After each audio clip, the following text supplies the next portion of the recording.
제주도는 세종시와 함께 일회용 컵을 사용할 경우 추가 비용을 내게 하는 보증금 제도를 전국에서 최초로 시행하고 있는데요.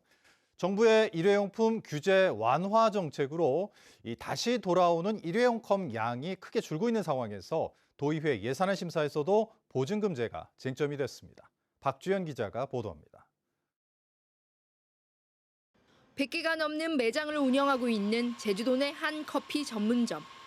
이 매장은 지난해 7월부터 포장 고객에게 보증금 1,000원을 받고 다회용 컵에 음료를 담아 제공하는 다회용 컵 보증금제를 도입했습니다.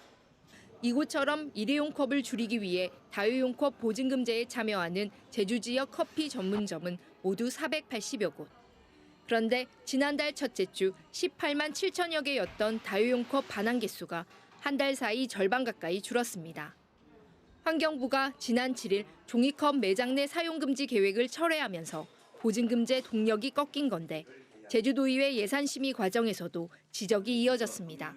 그러한 정책 변화가 지금 생기면서 보증금 참여 업체 같은 경우에 참여 포기가 좀 있는 것으로 또 알고 있고 또 이탈 사례 이제 강제성은 없기 때문에 이탈 사례가 지금 발생하는 것으로 알고 있는데 만약에 국비가 확보가 안 됐을 때는 지방비로 이거를 해 나가야 되는데 그렇게 되면 재정에도 좀 많은 어떤 어려움이 있을 거고.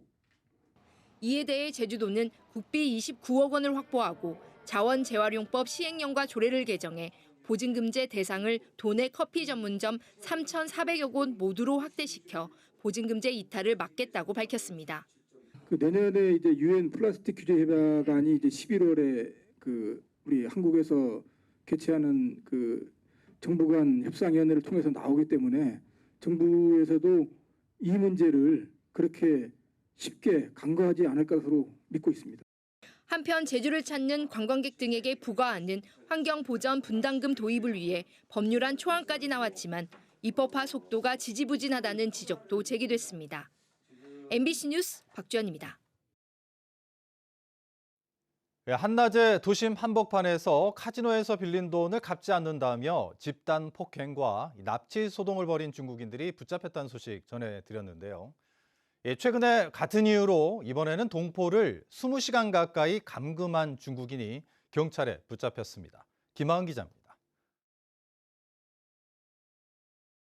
승합차에서 내린 남성들이 우르르 달려가 무차별 폭행을 벌인 중국인 집단 폭행과 납치 소동. 경찰 수사 결과 피해자와 가해자 8명 모두 제주 시내 한 카지노에 온 관광객이었습니다. 가해자들은 피해자가 도박을 하며 1억 원을 빌린 뒤 갚지 않아 범행을 공모한 것으로 드러났습니다.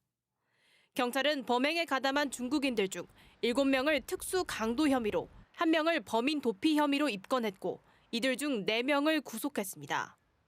나머지 피의자 4명에 대해서는 긴급 출국 정지 신청하였고 피의자 총 8명에 대한 휴대폰을 모두 압수하여 그 휴대폰에 대한 통화 내역 그리고 위챗 등 채팅 메시지 내역 등을 분석 및 추가 피의자 조사를 통해서 공모 여부를 명확히 입증할 예정에 있습니다. 그런데 최근 같은 이유로 중국인들끼리 감금하는 사건까지 발생했습니다. 카지노에서 도박을 하며 빌린 돈 3,600만 원을 갚지 않았다며 20시간 넘게 호텔방에 가둔 겁니다. 피해자는 아내에게 갇혀 있다는 메시지를 보냈고 아내의 신고로 출동한 경찰에 의해 가까스로 풀려났습니다. 피해자의 부인분이 중국에서 연락을 받고 오셨더라고요. 로비에서 확인을 해보니까 남편이 여권을 빼앗긴 채로 감금이 되어 있는 상태인데 같이 올라가서 확인을 좀 해보고 싶다 이렇게. 감금 혐의로 경찰에 입건된 30대 중국인 남성은 친구 사이라며 혐의를 부인했지만 피해자는 돈을 빌렸을 뿐 친구는 아니라고 진술했습니다. 제주에서 중국인이 관련된 강력 범죄가 잇따르는 상황. 경찰은 앞으로 발생하는 외국인 범죄에 대해 구속 수사를 원칙으로 강력히 대응하겠다고 밝혔습니다. MBC 뉴스 김하은입니다.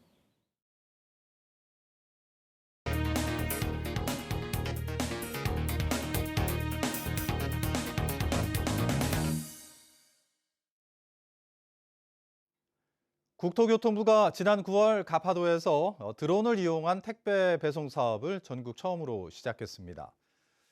하루 5편씩 배가 다니며 집 앞까지 배달이 되고 있는데 이 기상 악화로 배가 끊기는 날에는 드론도 날릴 수 없어 이점도 없다며 이 도입 전부터 의문이 제기됐었는데요.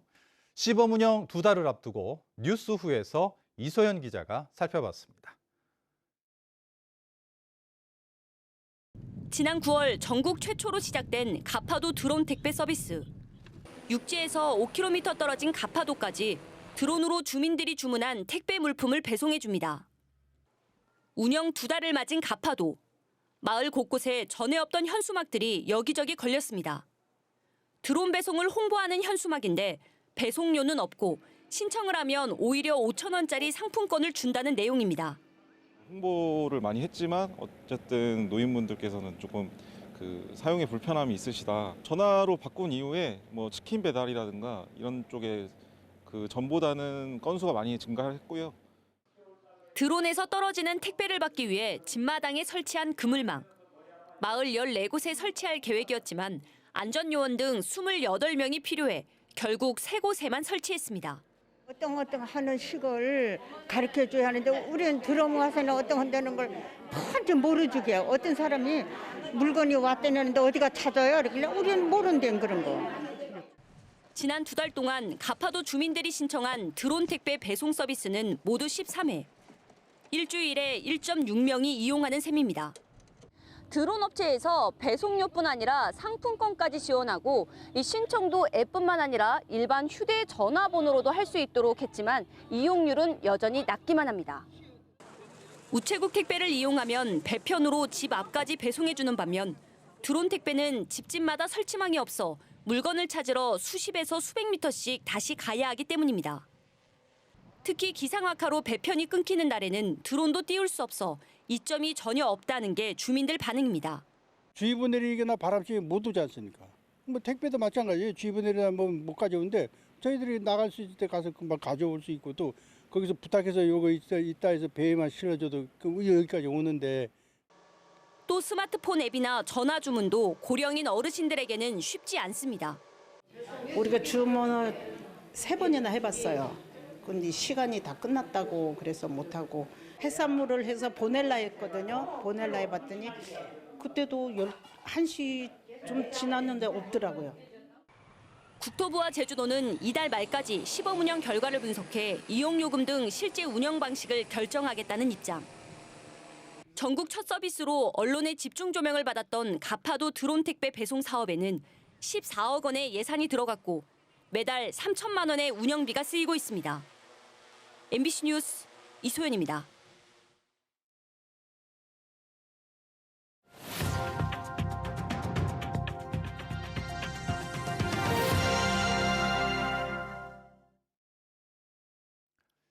재생에너지 비중이 세계에서 가장 앞선 덴마크도 과거에는 화력 발전에 의존했고 전력 산업도 독점 상태였습니다. 하지만 20년 전 독점을 폐지하면서 송전과 배전을 제외하고 이 발전과 판매 부분을 개방해 다양한 사업자가 참여하게 했는데요. 덴마크는 어떻게 문제를 풀어왔는지 송원일 기자가 취재했습니다. 덴마크는 1970년대만 해도 화력 발전에 의존하는 나라였습니다. 석탄과 석유는 전량 수입했습니다. 1973년 국제 석유 파동으로 연료 가격이 급등하자 경제가 휘청거렸고 이후 재생에너지로 전환을 추진합니다. 그러나 과정은 쉽지 않았습니다. 1990년대까지 덴마크는 동부와 서부로 나뉘어 2개의 전력 기업이 독점하는 구조였습니다. 이 문제를 해결하기 위해 1999년 덴마크 국회는 발전과 송전을 분리하는 법을 제정하고 독점 폐지를 추진했습니다. 이후 덴마크 전력 시스템은 크게 달라집니다. 핵심 기반 시설인 송전과 배전 부문은 독점 구조를 유지한 반면 발전과 판매 부문은 개방해 다양한 사업자가 등장하도록 했습니다. So creating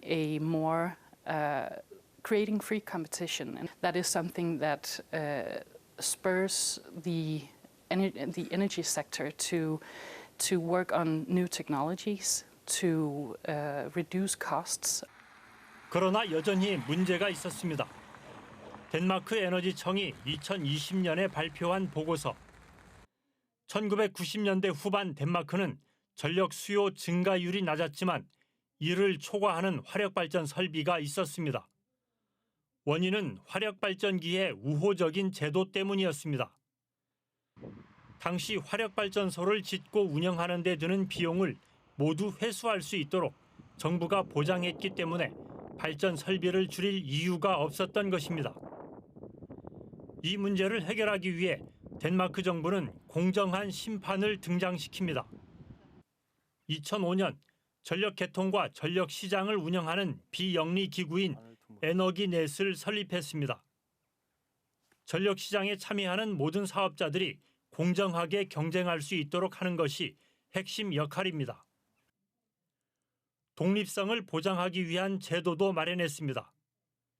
에너기넷 법에는 최고 의사결정기구인 이사회를 11명으로 구성하고 발전과 판매 관련 업체의 상업적 이해관계로부터 독립적이어야 한다는 자격 요건을 규정했습니다.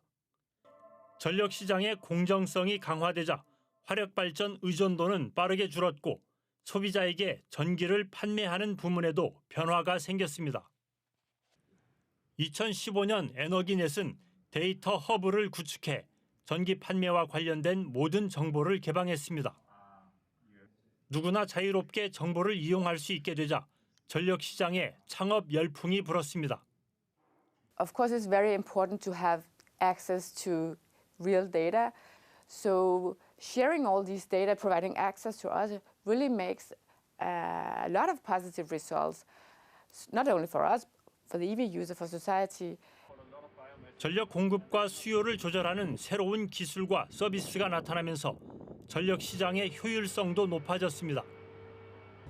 지난해 덴마크 전체 전력 소비는 1년 전보다 15% 감소했고 그만큼 국민들의 부담도 줄었습니다. With this competition, we would then hope that then the cost for supplying electricity would be reduced because then there is competition, but also that new services would be provided, for example, on EV charging or on heat pumps.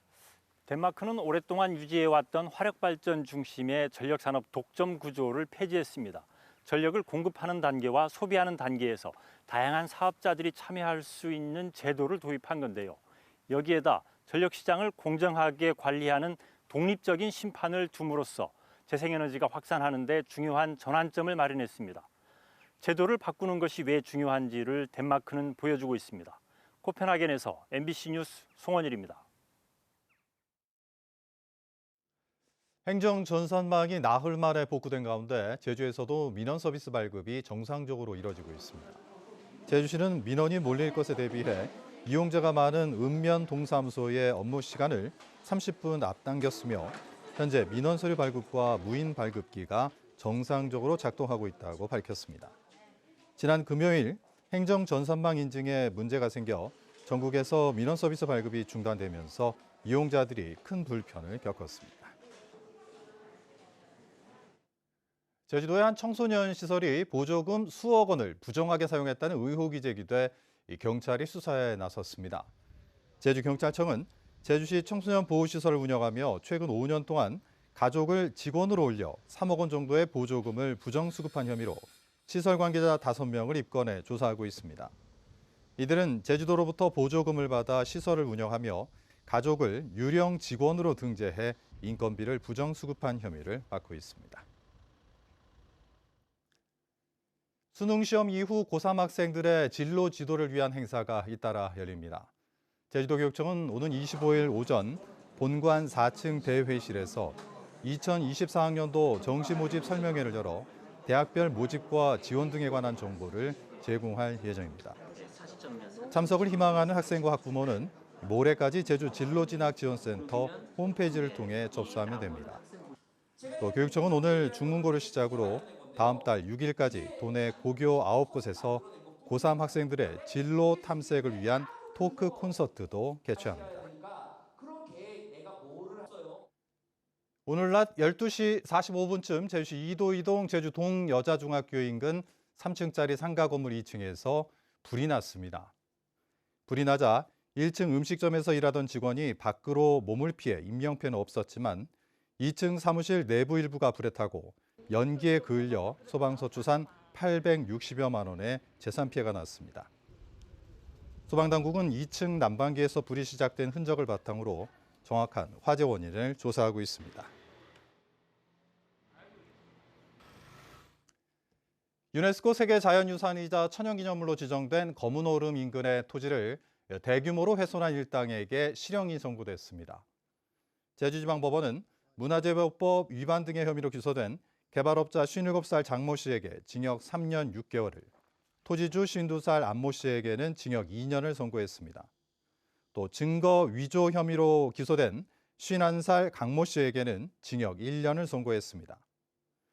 이들은 지난 2011년 11월부터 석 달 동안 제주시 조천읍 일대 7만 6천여 제곱미터의 토지를 불법 훼손한 혐의로 재판에 넘겨졌습니다.